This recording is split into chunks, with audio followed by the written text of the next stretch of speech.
Уважаеми зрители, на мен се падна тежкият жребий да ви говоря за култура. От опит знам, че когато стане дума за култура, хората се плашат, защото свързват предимно с бедствия, като театър с Фомато и Вежди Рашидов. Но сега няма да се плашите, защото ще стане дума за културната столица на Европа. Люлката на изкуствата, град Перник.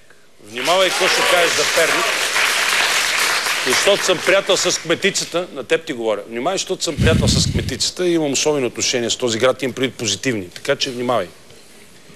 И както един перничанин би казал на първата си любов, обичам те, с думите улаза и у голфа,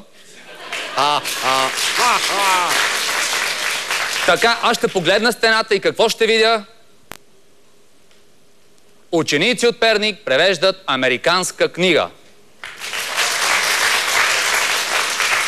Винаги съм знаел, че именно Перник ще се превърне в център на книжовността. Днес превеждат американски книги, утре всякакви. Интересно ми е как ще звучат на пернишки шедьоврите на световната литература. Например, Старецът и морето на пернишки ще се преведе като Дартако и Гьоло.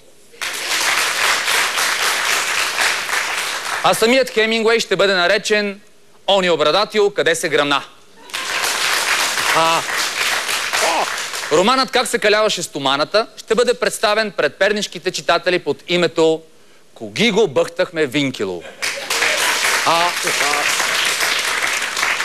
Най-желан от пернишката публика е руският класик Фьодор Михайлович Достоевски. Неговият шедьовър Идиот се превежда като Ти нормален ли си, бе? За престъпление и наказание най-подходящия превод е трепане и гърбене. Повестта на Селинджър Спасителят в ръща на пернишки ще бъде озаглавена Житни укелеш. Приключенският роман Рудниците на цар Соломон трябва да се преведе като Кюмюро на царо. Приказката на Андерсен Малката русалка ще бъде разбираема за пернишките дечица, само ако се казва Рибето Уруспи.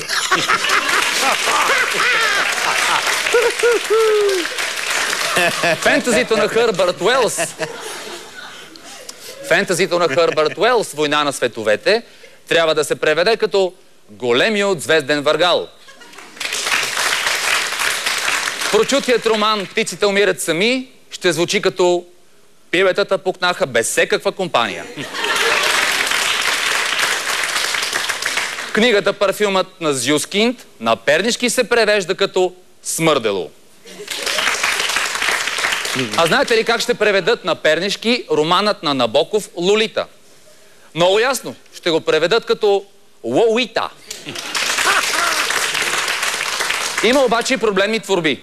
Например, заглавието на романа на Карл Май Винету. То не може да се преведе буквално, затова трябва да се обясни на пернишките читатели с повече думи.